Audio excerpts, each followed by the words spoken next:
Je voudrais vous montrer le fonctionnement d'un process au travers d'un exemple d'une proposition commerciale. Donc un process comprend un ensemble d'actions prédéfinies avec des règles de gestion et des documents de support pour pouvoir travailler. Je vais saisir la première action dans un formulaire avec des champs qui ont été prédéfinis, le nom du client, on récupère des informations du client, avec des champs obligatoires, des cases à cocher, des champs conditionnels. Donc je remplis le premier formulaire.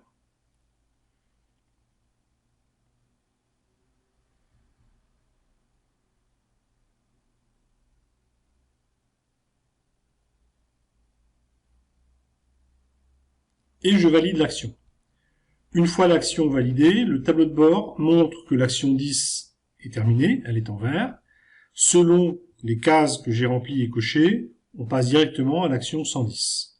Et on a des documents support. Par exemple, on peut avoir un document forum pour dialoguer entre les personnes sur cette proposition, au lieu d'avoir des échanges de mails. On va inscrire et on va conserver tous les échanges dans ce document support.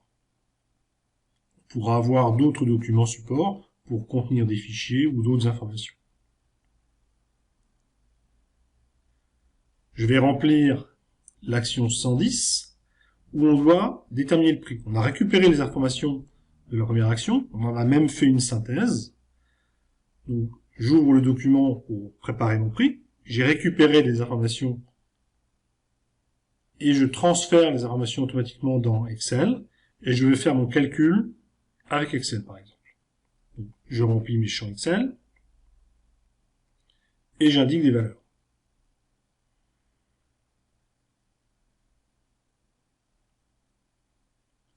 Une fois les valeurs complétées, je retourne sur le document, j'enregistre le document qui me demande l'enregistrement du fichier. Les valeurs se trouvent transférées dans le document. J'indique que j'ai effectué ma saisie, j'apporte un commentaire et je valide mon action. Une fois l'action terminée, je rafraîchis mon écran. On a décidé dans ce process que l'action 110 resterait en bleu pour être modifiable. Et on avait bien récupéré les informations.